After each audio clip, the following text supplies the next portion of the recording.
Merci pour votre fidélité d'écoute à Hanan FM et bienvenue au second numéro du débat de cette semaine. Prétendre aujourd'hui qu'il y a une crise qui est née de l'élection de 2020 est une provocation susceptible d'entraîner des troubles graves à l'ordre public. Si vous maintenez tel que l'objet de ce meeting, je me verrai dans l'obligation de l'interdire au risque de troubles graves à l'ordre public. C'est un extrait du courrier réponse du ministre de l'administration territoriale, de la décentralisation et du développement des territoires, Bayadoa Boukessi, au parti membre de la DMK qui prévoit un meeting le dimanche prochain à Vogon, Yesuvito. Alors nous abordons le sujet ce matin avec Madame Brigitte Kafia Djamago Johnson, et la coordinatrice de la DMK. Bonjour Madame. Bonjour. Veuillez vous approcher un peu plus du micro, s'il vous plaît. Oui, bonjour. Alors, ça fait très bonjour aux auditeurs et auditrices. Alors, les auditeurs et auditrices, vous avez donc la possibilité d'intervenir dans ce débat sur nos deux numéros, 91 09 71 71 ou le 96 61 58 58, avec Stan Teko à la mise en onde. Je suis Norbert Djouadji, le débat de l'NFM, c'est parti. Une fois encore, merci pour votre fidélité d'écoute à NFM. Alors, Madame, la DMK clame depuis 2 ans que le vrai vainqueur de l'élection présidentielle de 2020 est M.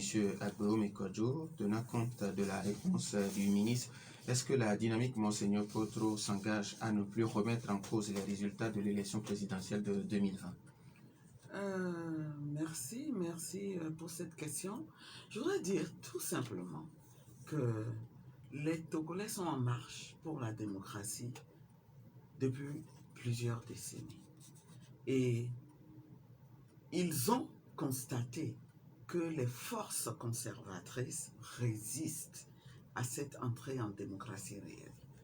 Aujourd'hui, ce que la DMK fait, c'est achever cette longue lutte en tirant leçon du parcours que nous avons eu et en disant, cette fois-ci, faisons en sorte que nous en finissions avec des élections qui sont des élections truquées, dont les résultats, les vrais résultats ne sont pas proclamés. Mais c'est une responsabilité, c'est une mission que nous avons. Alors vous ne pouvez pas nous demander d'y renoncer. Et nous demander de ne pas l'inscrire au rang des thèmes que nous allons aborder durant le meeting que nous avons prévu pour le 27 novembre, c'est-à-dire dimanche prochain, et que nous sommes à pied d'œuvre pour préparer. Eh bien, c'est tout simplement oublier que ne pas le mentionner ne va pas effacer le 22 février 2020 de la tête des Togolais. Les Togolais savent ce qui s'est passé. Et ce n'est pas parce que la DMK n'en parlera pas le 27 novembre prochain que le problème sera résolu. Nous exhortons le régime à tout simplement revenir à la réalité et à se dire, oui, notre pays est en crise, nous sommes en crise larvée, en crise permanente depuis le début des années 90. Les élections sont des occasions où la tension monte avec gravité et au lieu de chercher des solutions profondes, eh bien, on use on utilise des placebos, on trompe le peuple, on discute, on se dit, oui, nous allons faire ceci, nous allons faire cela, on s'y engage, mais on ne le réalise pas. Non, nous voulons en finir avec tout ça. Les Togolais souffrent trop, notre pays souffre trop.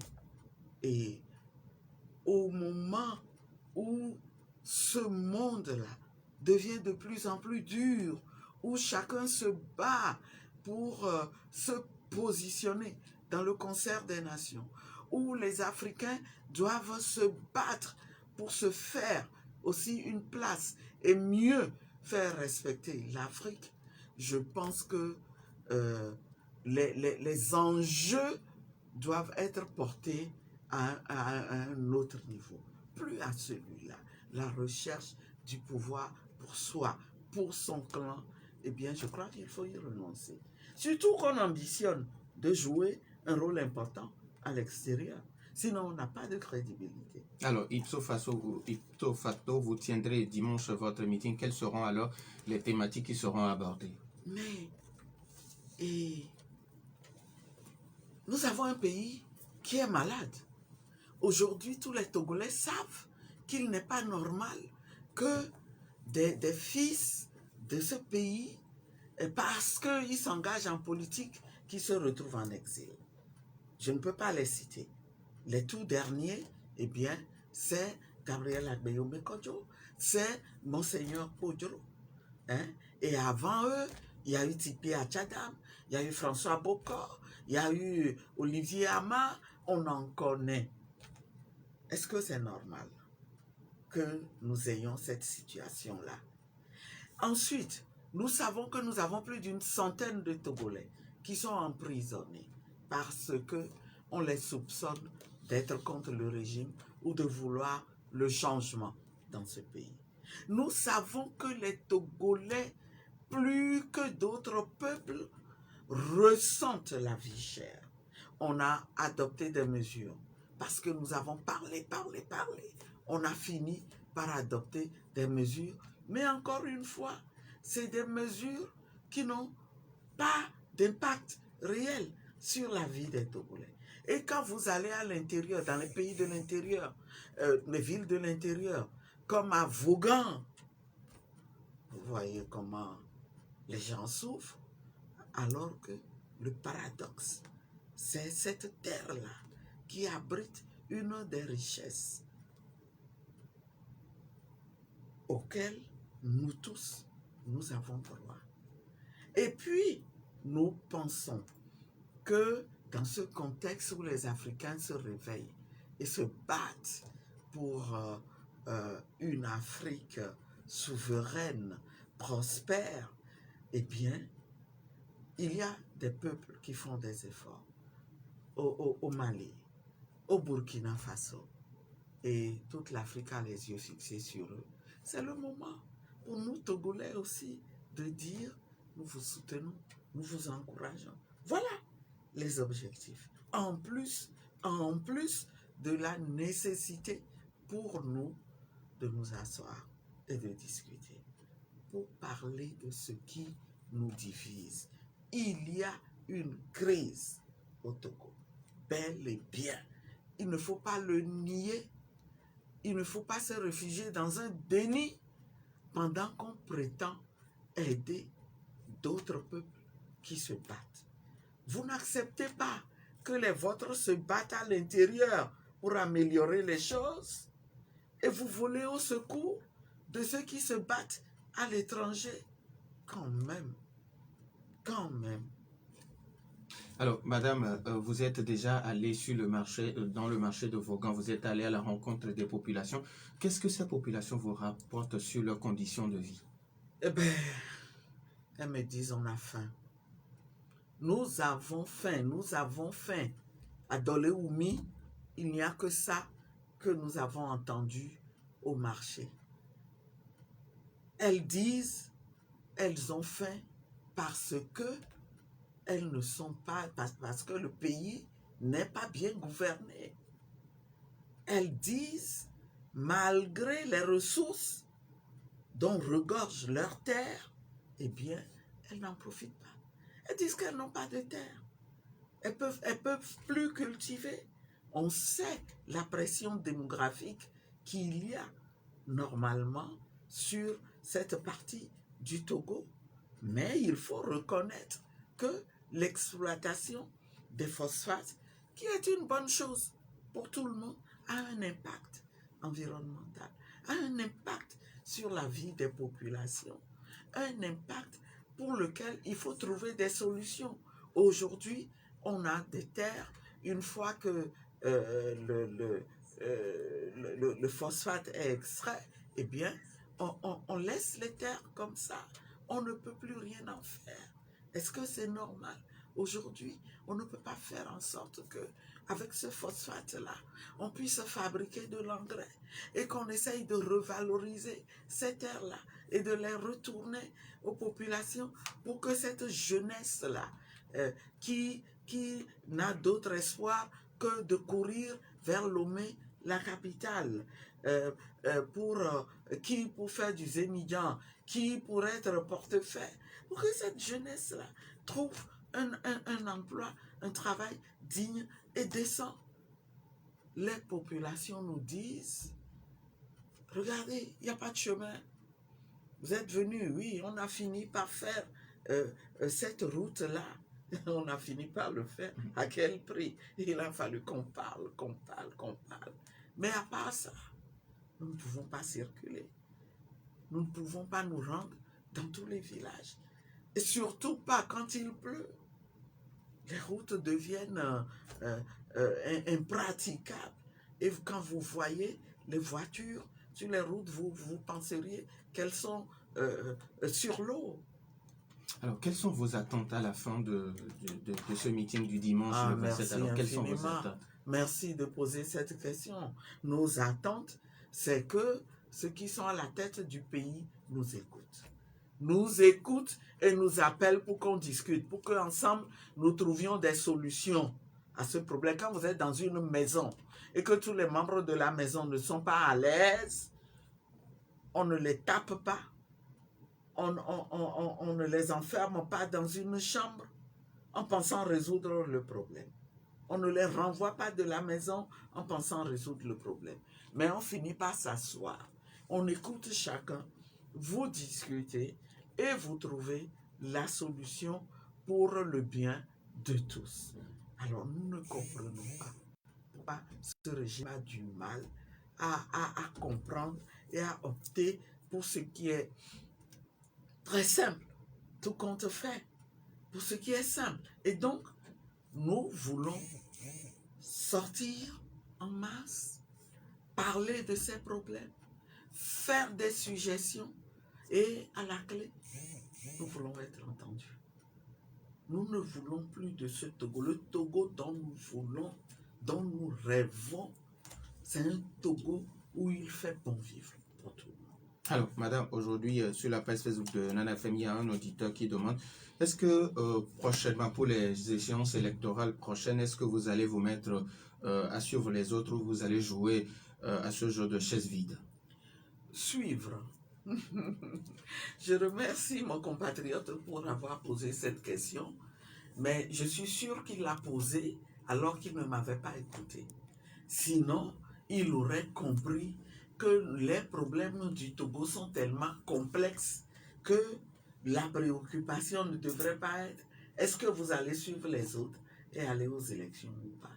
Non, la préoccupation devrait être comment régler nos problèmes, comment nous entendre sur les grandes lignes du vivre en commun pour que eh bien, les élections qui ne sont que un moment au cours duquel la nation s'organise pour choisir ses fils et ses filles qui vont la diriger, eh bien que ces élections sont un moment de communion. Ce qui ne l'est pas pour le moment, c'est ça l'essentiel. Et donc, j'exhorte vraiment ce compatriote à comprendre ce que j'explique aujourd'hui et à se dire, non, nous devons faire en sorte que notre pays change vraiment en profondeur. On pose les bases. C'est vrai, il n'y a pas de bâton magique. Non, il n'y en a pas. Mais il s'agit de s'entendre pour construire progressivement. Alors, avant de donner la possibilité aux auditeurs, quelle lecture vous faites aujourd'hui de la politique togolaise?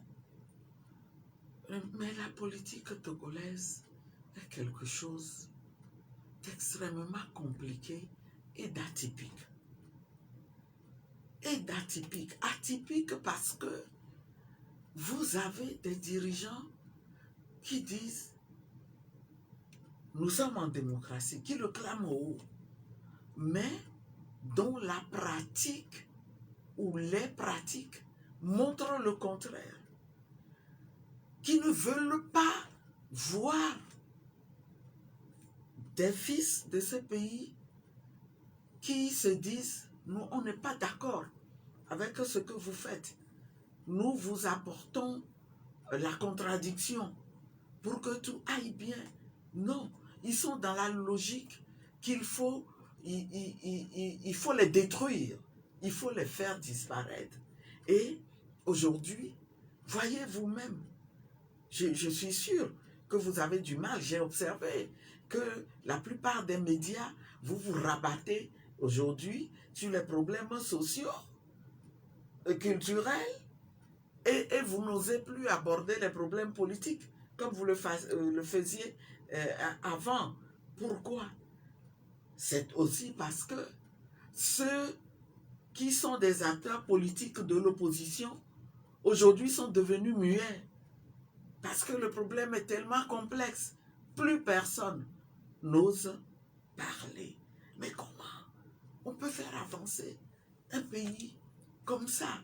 Et vous avez un peuple, le paradoxe, c'est que le peuple, il se tait, il ne parle pas, mais au plus profond de lui, il aspire.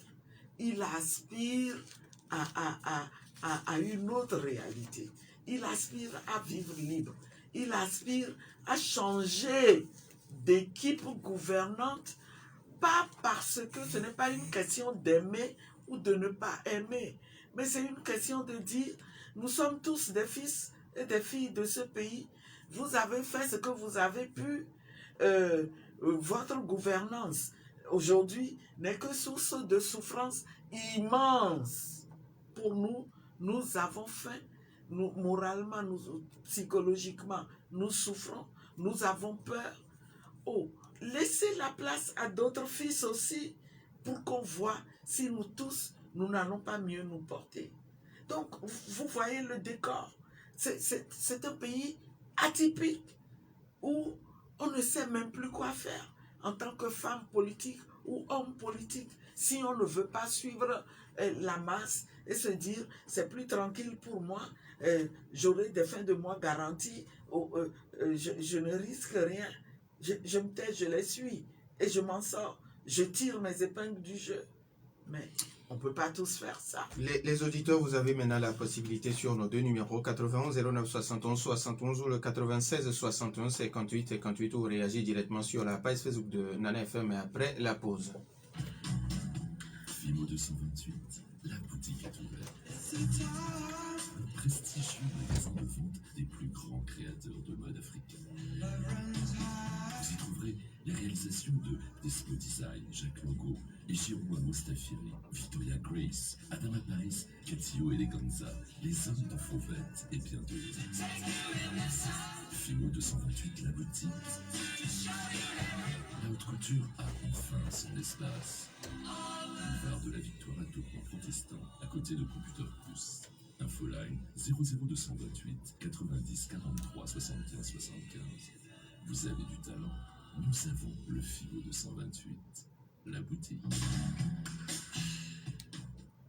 Retour dans les studios de Nana FM 91 09 71 71. Nous avons un premier auditeur en ligne. Nana FM, allô?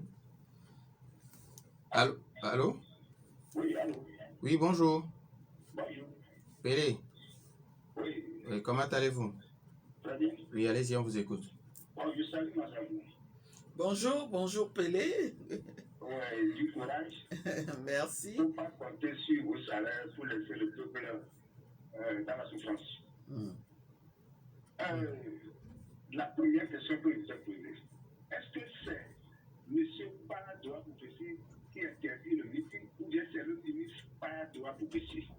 Parce qu'il dit que je. Et que dans quelle constitution togolaise qu'on ne parle plus d'une élection passée? Est-ce que ça existe dans le texte qu'on ne doit plus parler des élections passées? Parce qu'en 2010, on a vu au Togo des gens marcher réclamer des élections jusqu'à pendant 4 ans. Pourquoi pourquoi est-ce que c'est une nouvelle loi qui est arrivée qu'on ne doit plus parler des élections passées? C'est tout juste, je voulais dire que le 27 novembre, tout le monde a Bouga. Merci. Merci à vous aussi. Pélé 91 09 71 71 ou le 96 61 58 58. Nana FM, allô? Allô, oui, bonjour. Mas Dadido Gomé, bonjour. Bonjour à votre invité. Ah. Bonjour, bonjour, chers citoyens. Ouais. Ok. Je suis content de vous entendre encore ce matin, ça fait longtemps. Vraiment. Bon, les mêmes causes produisent les mêmes effets. Excusez ma voix qui est un peu grosse ce matin. Donc, pour avoir un apaisement définitif pour les prochaines élections, surtout présidentielles, moi je pense qu'il faut rappeler sans cesse jusqu'à ce que les causes qui divisent changent. Dire que la DMK ne doit plus parler des élections de février 2020, si cela est-ce que cela annule l'élection de 2020? Plutôt, à mon avis, cela aide pour abandonner les mauvaises habitudes. Ma question, si pour les élections de 2025, les populations vous demandent, je parle de la DMK, vous nous avez demandé de voter pour vous, ce que nous avons fait, et vous, qu'avez-vous fait de nos votes? Qu'allez-vous répondre? Et pour terminer, je vais vous donner un proverbe. Je vais le traduire directement en français. C'est dans ma langue, dans mon milieu, que ce proverbe se dit. On dit un homme intelligent ne passera pas la plage en venant de faire moudre la farine. Cela se dit parce que au niveau de la plage, il y a tellement de vent que quand vous sortez de chez le meunier avec votre farine, vous risquez de rentrer le bol vide à la maison. Merci, bonne journée. Merci et bonne journée à vous aussi. Nana FM, allô? Bonjour, Norbert. Monsieur Garo, bonjour. Bonjour. Madame Ademago, bonjour. Oh, Monsieur Gado, bonjour, comment allez-vous? Madame, vous voyez, moi, ce que je veux demander, quelqu'un fait attendre à dire que le procès n'est pas constructif, je ne sais pas. Tout ce que nous avons fait à la population, on n'a rien récolté. Et finalement, bon, à l'Assemblée, vous n'êtes pas là, l'élection aussi, il y a problème. Bon, maintenant, la population est fatiguée. Quelle est vraiment la solution que vous allez apporter avec le pouvoir pour qu'on oublie? Jean-Pierre Bauta a passé pendant 5 ans. Il n'a rien eu. Bon, vous aussi, vous avez commencé à faire des revocations, c'est normal. Mais est-ce que ça va aboutir? Merci, bonne journée. Merci et bonne journée à vous aussi, Monsieur Garo. 91 09 71 71. Nana FM, allô? Madame ici, bonjour. Bonjour. Voilà. Madame vient de dire que les affaires politiques, il va faire de plancher, c'est-à-dire, il n'existe rien. Oui, voilà. C'est par rapport à l'acharnement que vous avez fait preuve sur les 5 partis qui animent la galerie et qui a libéré le plancher pour les 120 partis politiques du Togo dont vous faites partie. Je fais partie de votre parti.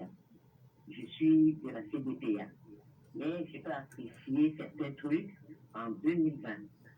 Et maintenant, pour ce faire, et maintenant que le régime a confisqué tous les espaces politiques, sociaux, économiques, éducatifs, tout, ils vont tout calfeutrer pour nous ramener le parti unique en bonne et due forme. Que faut-il faire? Est-ce que vous pourrez nous dire les articles qui démettent ce genre de régime? On a des articles dans la Constitution. Merci beaucoup à madame. Merci à vous aussi, madame ici. Madame va essayer de vous répondre. 80 09 71 71 ou le 96 61 58 58. Nos auditeurs peuvent toujours continuer par nous appeler sur ces deux numéros, réagir directement sur la page Facebook de la radio. Est-ce que nous avons un autre auditeur en ligne? Alors, madame, avant que d'autres auditeurs n'appellent, on va commencer avec Pélé qui demande est-ce qu'on peut aujourd'hui interdire de parler des élections passées? Bien sûr que non, on ne peut pas interdire. Et je voudrais saisir l'opportunité de la question de Pelé pour dire attention, il n'est pas question que le meeting est interdit. Non, non, on n'en est pas là. On n'en est pas là. La crainte du ministre, c'est de ne pas, c'est que nous ne discutions pas d'un sujet précis à ce meeting, et si nous n'acceptons pas de changer notre programme, d'exclure ce thème-là des sujets dont on va discuter, alors, comme il le dit, il se verrait dans l'obligation d'interdire. Naturellement, même ça, c'est un abus. Parce qu'en démocratie, d'abord, mais les partis politiques d'opposition, ou quels qu'ils soient, ils ont la maîtrise de leur stratégie, de leur idéologie, des sujets qu'ils veulent développer. Vous ne pouvez pas leur dire, à partir du moment où ils exercent le droit d'organiser un meeting, c'est-à-dire d'informer leur population, d'échanger avec la population, vous ne pouvez pas leur dire, c'est ça seulement que vous allez leur dire. Par contre, ceci-là, il n'en est pas question. Ce n'est pas normal. Et quand on en vient à l'élection, une élection, fut-elle présidentielle, oh, on peut toujours en parler. On peut toujours dire, c'est moi qui ai gagné cette élection. On m'a triché. La preuve, on le fait dans les plus vieilles démocraties. Aujourd'hui, Donald Trump aux États-Unis en discute encore. Et c'est une vieille démocratie. En Afrique, ici, eh bien, on a donné l'exemple de Martin Fayoulou en RDC, mais on pourrait parler aussi de M. Ping au Gabon. Alors, vous voyez, je suis sûr que avec tout le débat qu'il y a autour de cette question et avec la réaction des Togolais, le ministre lui-même comprendra que bon, il a exagéré. Hein. Alors, avant d'aller à la question de Masdadi Dogomé sur la Messenger de Nana FM, il y a un auditeur qui demande, et si lors du meeting, un participant vous posait la question par rapport aux élections de 2020, est-ce que vous allez répondre? Vous voyez, bon, je laisse au ministre le soin de voir les situations embarrassantes et inextricables qu'il crée. Je fais quoi? Moi, responsable politique, qui a le devoir d'informer, je fais quoi? Et de motiver. Ah, vous voyez? Ok. Maintenant, par rapport à la question de Mas qui dit, bon, par rapport au proverbe,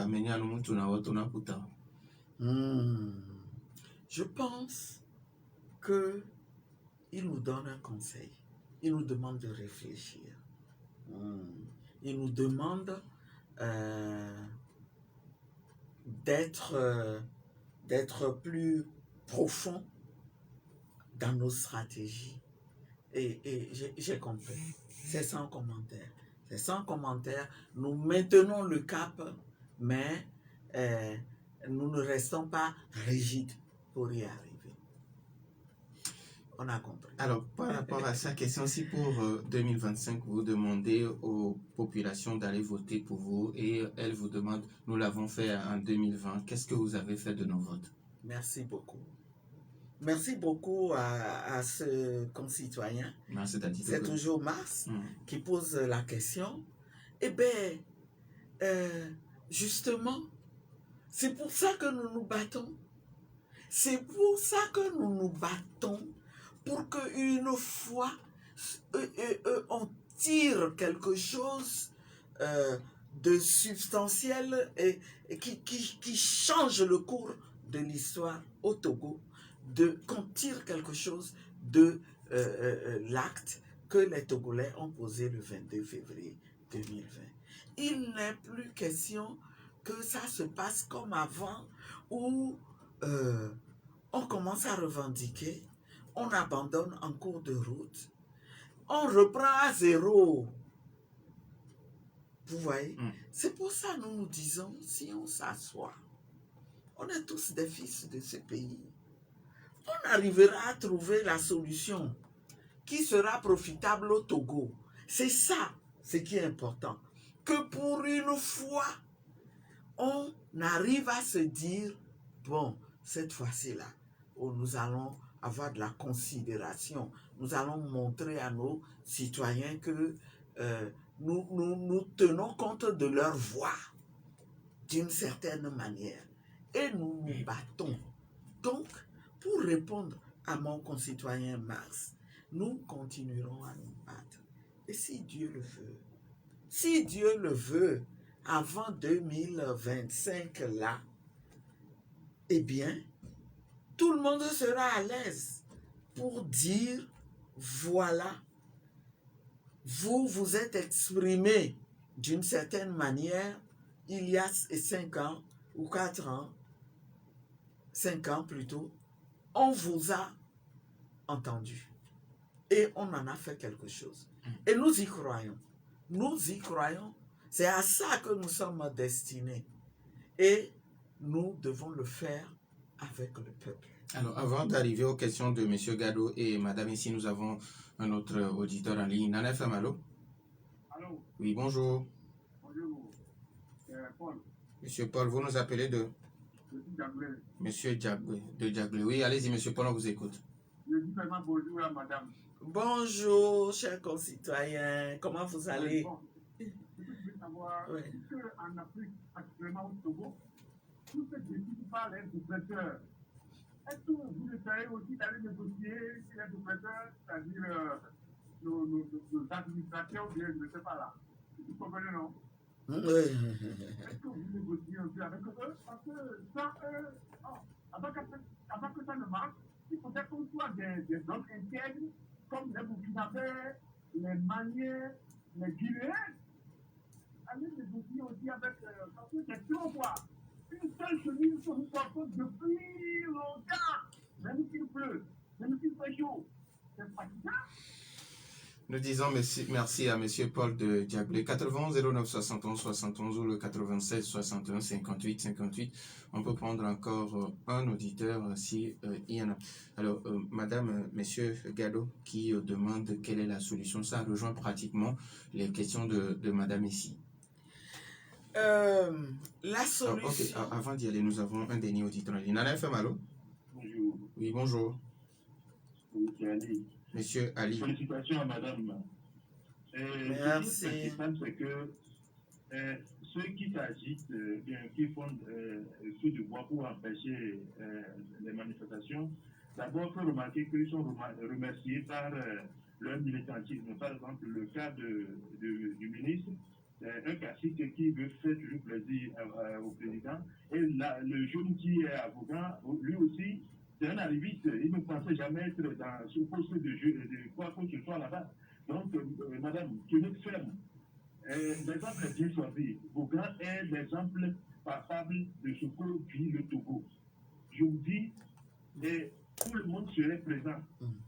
Le ministre n'a pas le droit d'interdire quoi que ce soit parce qu'il y a Covid, il y a djihadistes ou bien terroristes.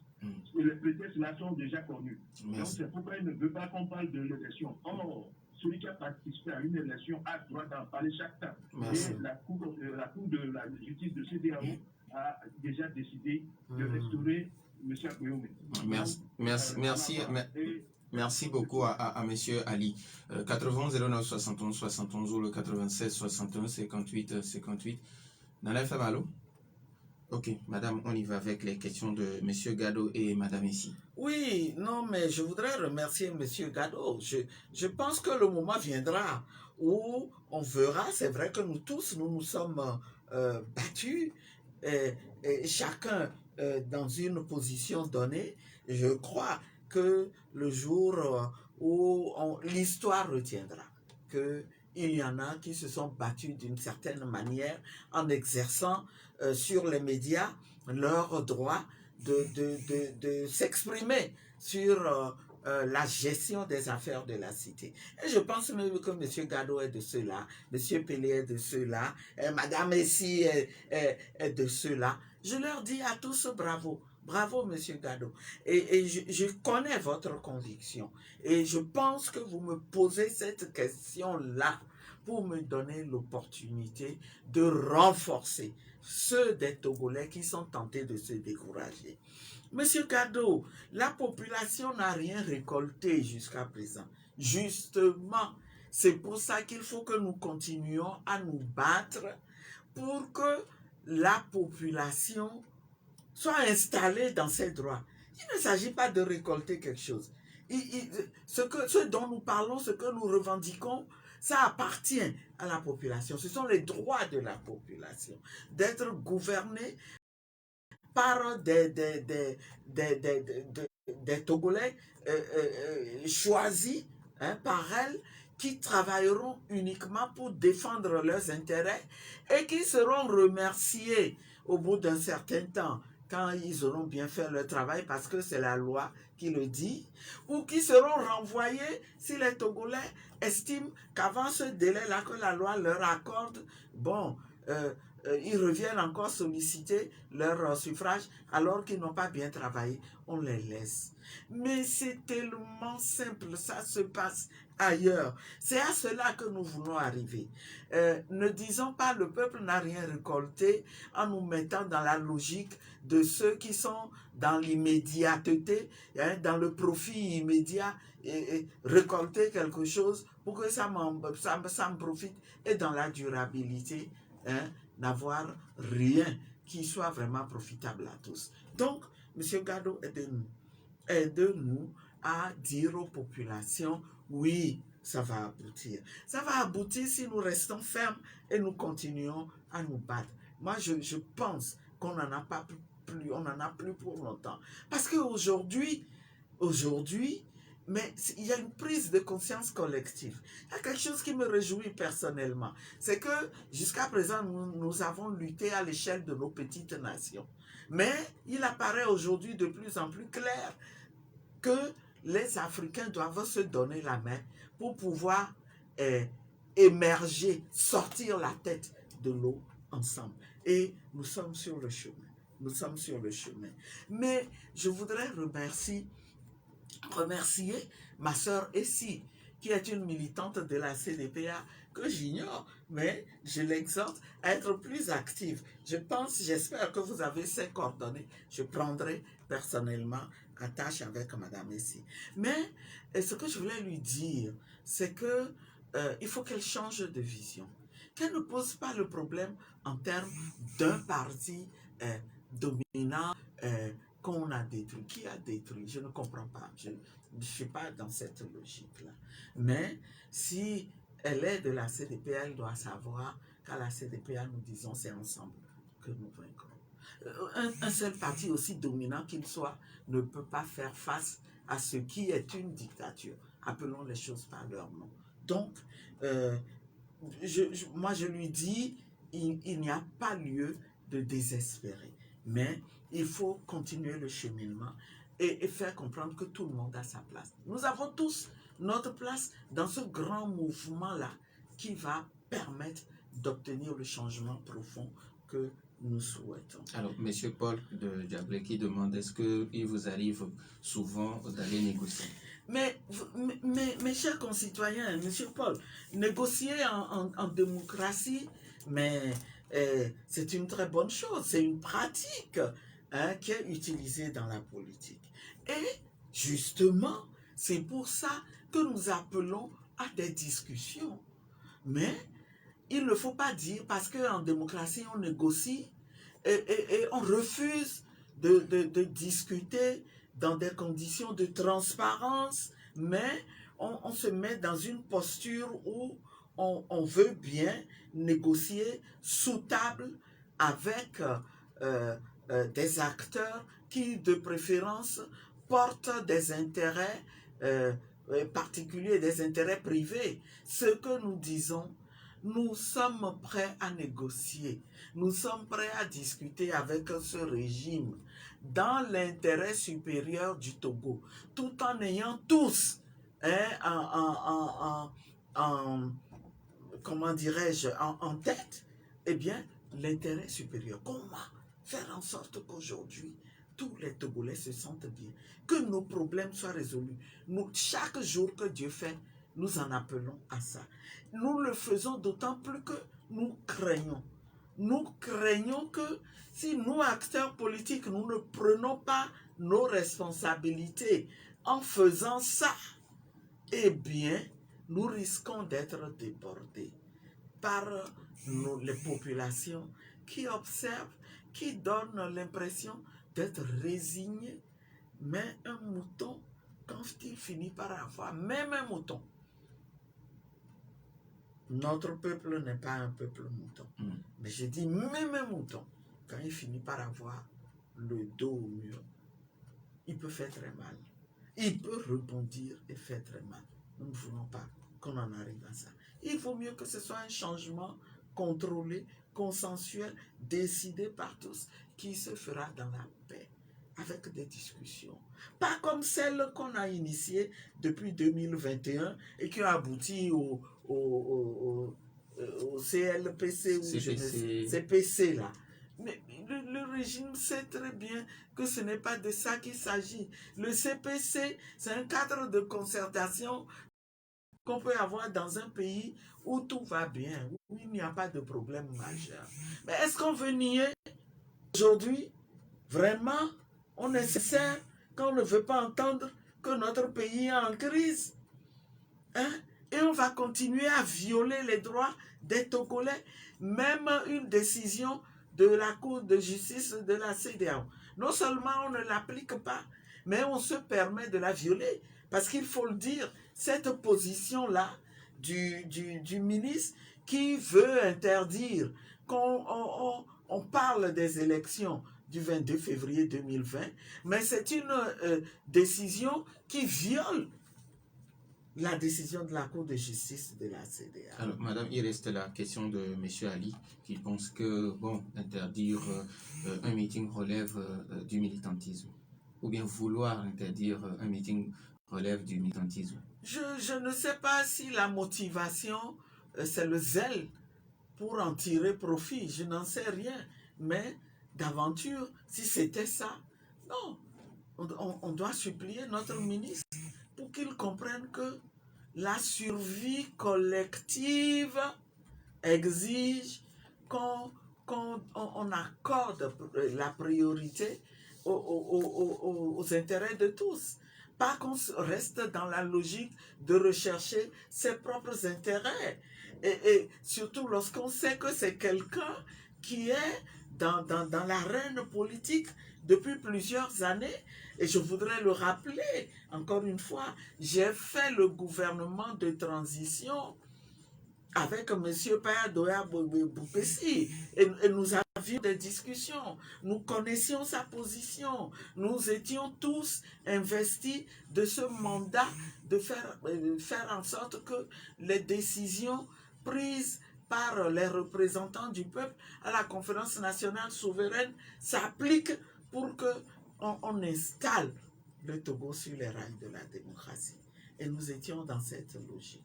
Les coups de boutoir des conservateurs ont fait en sorte que, malheureusement, ce premier gouvernement-là a été dissous et de fil en aiguille, eh bien, les conservateurs ont finalement récupéré tout.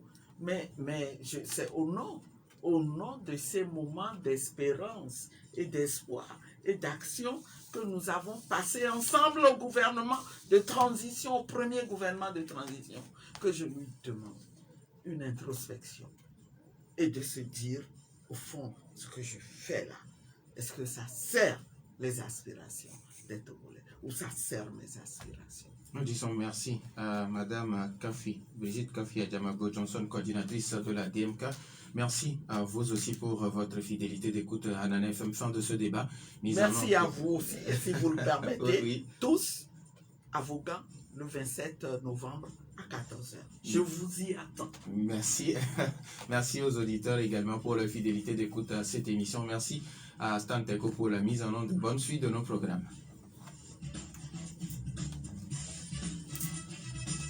Ouf!